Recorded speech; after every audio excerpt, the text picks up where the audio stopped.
You know that feeling when you are drifting off to sleep and your body does that violent jerk to wake you up. Doctors call it a hypnic jerk, just a misfire of the nerves.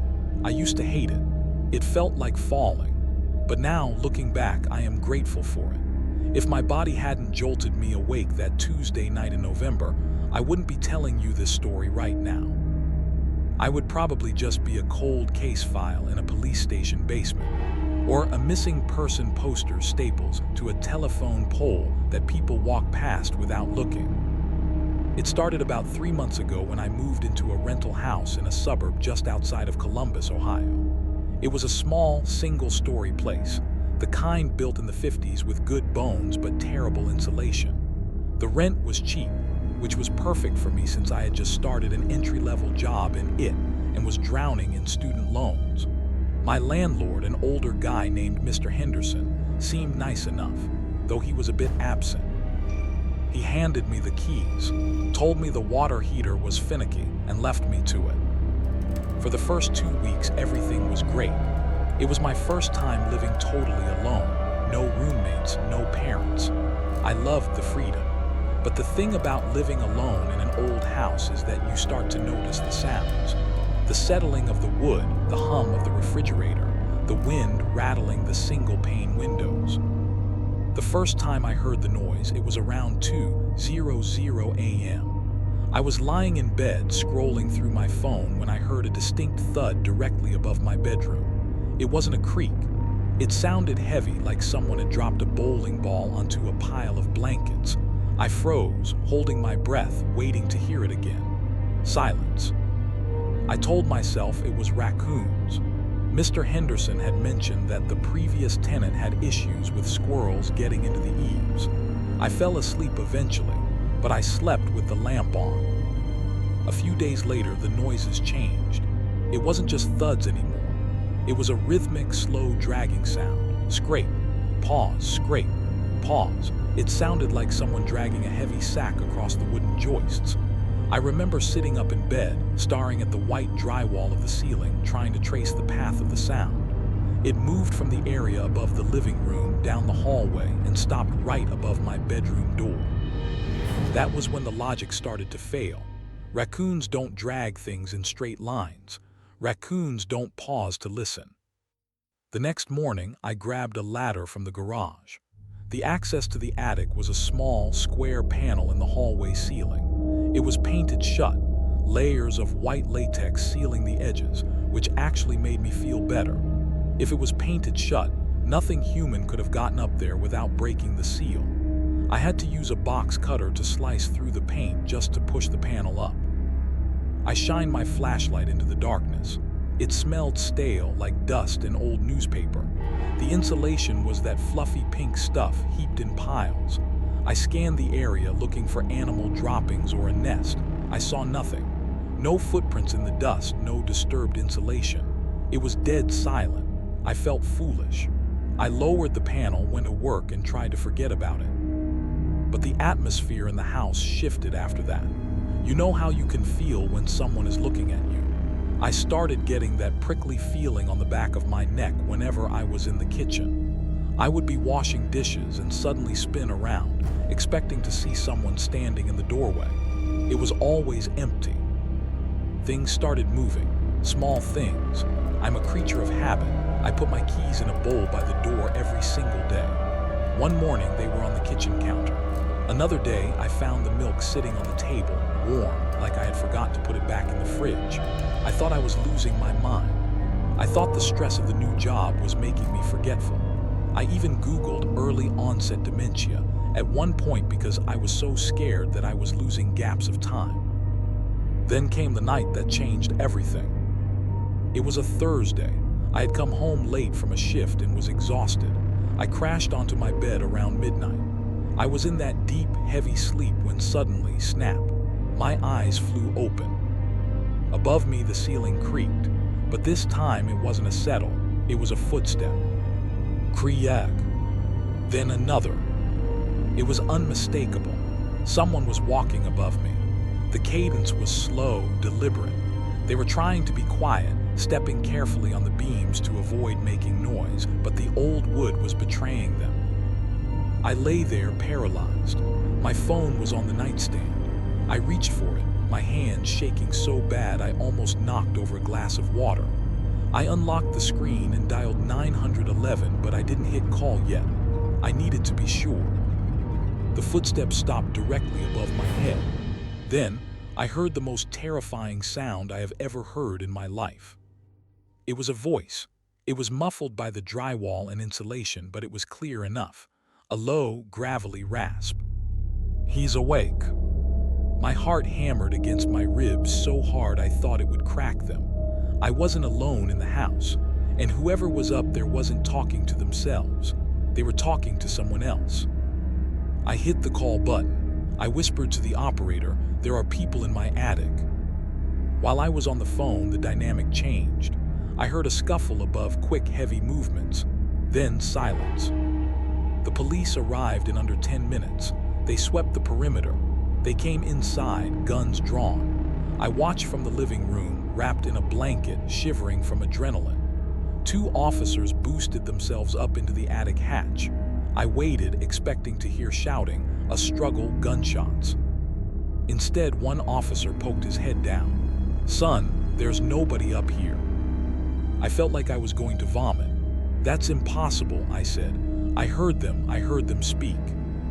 They did a thorough search. They found nothing. No signs of entry from the roof. No vents large enough for a person. The paint on the hatch was disturbed from when I opened it, but that was it. They filed a report, gave me a look that said maybe lay off the horror movies, and left. I didn't sleep there that night. I went to a motel. The next day, I went back in the daylight to pack a bag. I was going to stay with my parents for a while. I was angry. I knew what I heard.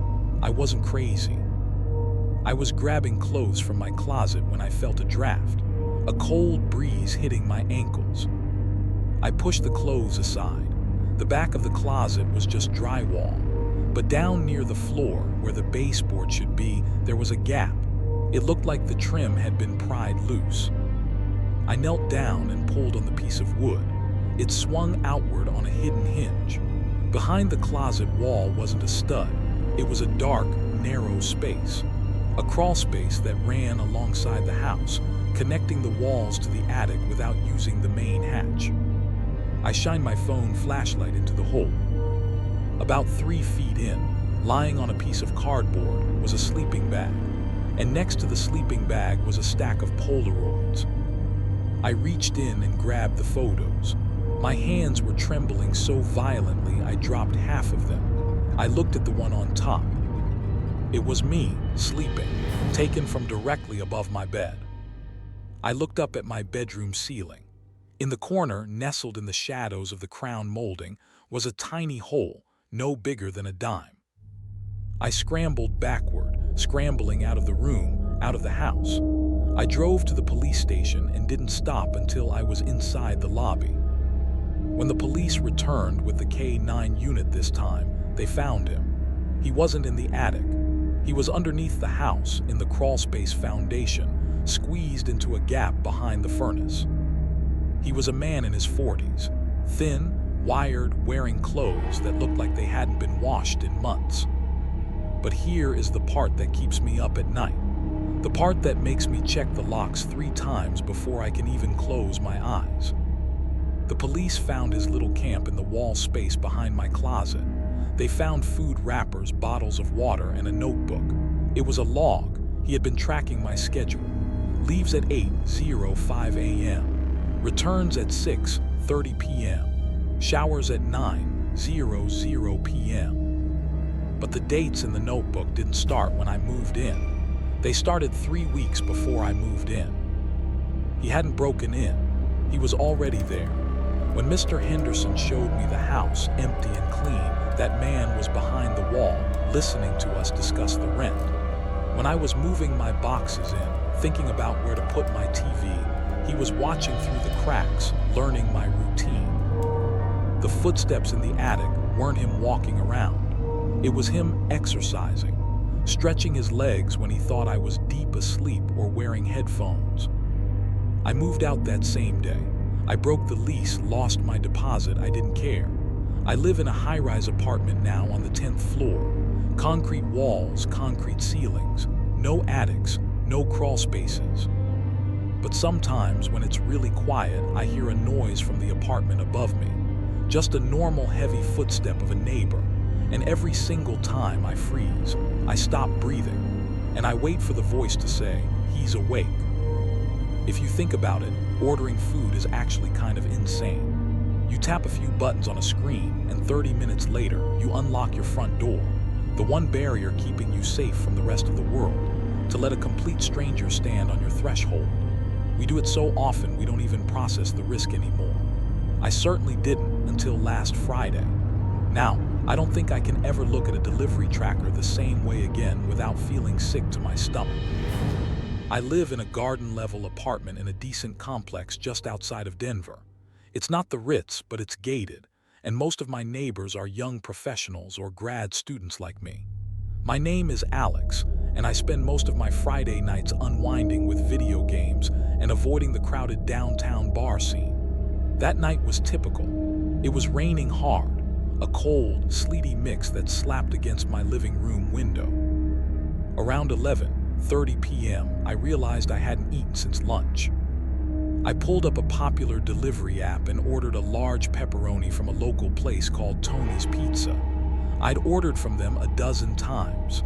They were reliable, usually quick and open late. I paid, added a 20% tip, and tossed my phone on the couch cushion next to me. The app said the estimated delivery time was 45 minutes. I settled back into my game, expecting a long wait. 15 minutes later, the buzzer for the main building gate rang. I jumped, startled by the noise. I checked my phone. The tracker still said preparing order. I figured the app was just glitching or lagging behind, which happens sometimes. I walked over to the intercom by the door and pressed the button. "Delivery for Alex," a voice crackled through the speaker.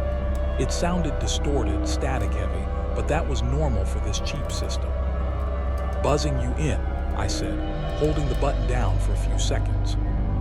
I unlocked my apartment door and opened it just a crack, waiting for the footsteps in the hallway.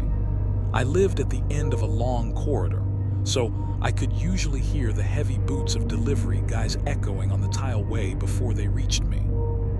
This time, I didn't hear anything. I waited 30 seconds, a minute.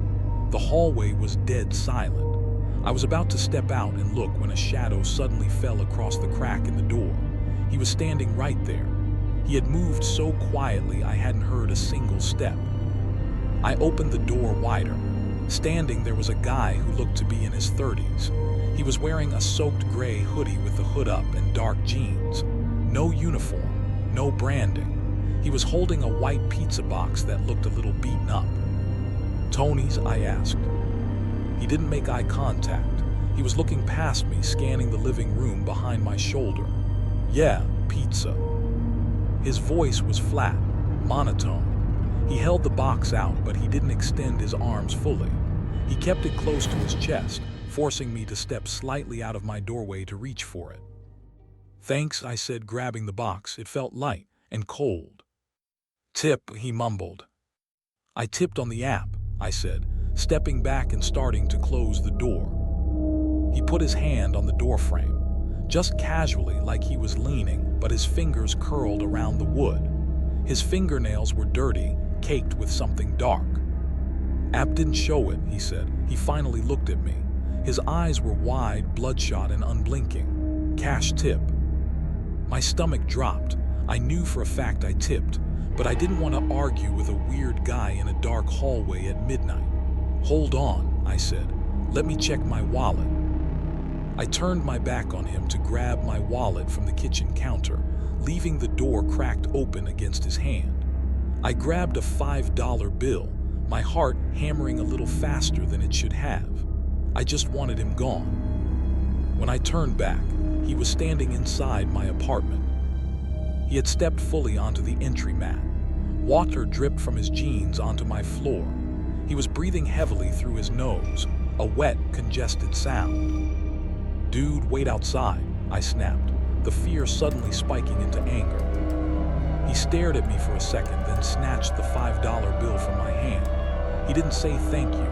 He just backed out slowly, eyes fixed on my face until he was in the hallway. I slammed the door and threw the deadbolt. I checked the peephole. He was standing there, staring at the wood, motionless. I backed away from the door, my skin crawling. I watched the peephole from a distance for another minute until I saw his shadow finally move away. I let out a breath I didn't know I was holding. I carried the pizza box to the kitchen table. I was annoyed, but mostly just relieved he was gone. I lifted the lid, ready to eat. The box was empty.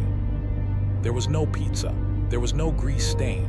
It was just clean, dry cardboard. Wait, not completely clean. Scrawled on the inside of the lid in black marker were 3 words: "Nice TV, Alex."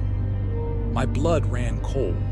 I spun around and looked at the TV in the living room. From where he had stood in the entryway, he couldn't have seen the brand or size of the TV clearly. But the blinds on my garden-level window were open just a crack, enough for someone standing in the bushes outside to see in. My phone buzzed on the couch. I sprinted over and grabbed it, a notification from the pizza app. "Your driver, Marcus, has picked up your order and is on the way. ETA, 12 minutes. I stared at the screen, my brain trying to process the impossibility of it. If Marcus was on the way, who the hell was the guy I just let into the building? Who was the guy I just let stand in my living room? I dialed 911 immediately. My voice was shaking so bad I could barely give the dispatcher my address. While I was on the phone, the buzzer rang again. I froze. "Sir," the dispatcher asked, "are you still there?" "Someone is buzzing the gate," I whispered. "Do not let them in," she said firmly. "Officers are 2 minutes out." I crept to the intercom, but I didn't press the talk button. I just listened. Through the static, I heard a voice, a different voice, cheerful, normal. "Pizza delivery." It was the real driver, Marcus. I didn't buzz him in. I couldn't move. Because as the real driver waited at the gate, I heard a sound that made my knees buckle. It came from the hallway, right outside my apartment door. Scratch, scratch, scratch. It was the sound of fingernails dragging slowly down the painted wood of my door. Then the doorknob jiggled, gently at first, then violently. He hadn't left. The guy in the gray hoodie never left the building. He had just walked down the hall, waited for me to let my guard down, and came back. "Alex," the voice from the hallway was the same flat monotone. "You forgot your receipt." He slammed his body against the door. The wood groaned. I scrambled back into the kitchen, grabbing a chef's knife, cornered like an animal. He hit the door again, and again. Then sirens. Blue and red lights flashed through my front window, illuminating the rain. I heard the gate crash open, shouting, heavy footsteps running down the stairs. The pounding on my door stopped instantly. When the police cleared the hallway, there was no one there. They found the back exit of the building propped open with a rock. The pizza box he gave me turned out to be a generic box you can buy at any restaurant supply store. It wasn't from Tony's. But the police found something else. When they checked the perimeter, they found footprints in the mud right outside my living room window. Deep impressions where someone had been standing for a long time, watching me play video games. The detective told me the guy probably used a radio frequency cloner to intercept the buzzer signal, or just waited for someone else to leave to slip into the lobby earlier that night. He wasn't a thief. Thieves take the TV. They don't write messages about it inside empty boxes. I moved out the next week. I broke my lease, paid the fee, and got a place on the 4th floor with a doorman. But I still don't order delivery when I'm alone. And sometimes when it rains, I swear I can hear that wet, congested breathing right on the other side of the door, waiting for me to turn the lock. Most people are afraid of what might break into their house. They buy expensive alarm systems, they double-check the deadbolts, and they sleep with a baseball bat under the bed. But very few people stop to think about what might already be inside. You assume that because you have the keys, you are the only one with access. I made that mistake, and because of that, I don't think I will ever be able to sleep with the lights off again. My name is Jason, and about 6 months ago, I moved into a rental property in a quiet suburb of Detroit. It was a steal, honestly. 3 bedrooms, a big yard, and a finished basement, all for a price that should have been a red flag. But I was 24, working a frantic schedule at a logistics company, and I just needed a place to crash. The landlord, a guy named Mr. Vance, was eager to get it rented. He didn't ask for a background check, just the first month's rent in cash. For the first few weeks, it was great. I'm a heavy sleeper and I work late, so I wasn't home much. But then, the little things started happening. It began with the temperature. It was October and the nights were getting chilly. I would set the thermostat to 70 degrees before I left for work. When I came home, the house would be freezing. The thermostat dial turned all the way down to 50. I thought maybe the old dial was just loose, slipping due to gravity or vibrations from the street. I taped it in place. 2 days later, the tape was peeled off. I asked Mr. Vance if he had been stopping by for maintenance. He said no. I changed the locks on the front and back doors, thinking maybe a previous tenant still had a key. That made me feel safer, at least for a little while. Then the food started disappearing. I'm a creature of habit. I buy the same groceries every Sunday. I started noticing my milk was going down faster than usual. I'd buy a loaf of bread, and 3 days later it would be gone, even though I'd only made 2 sandwiches. I blamed it on stress. I told myself I was eating more without realizing it, or maybe I was sleepwalking. The breaking point was the noise.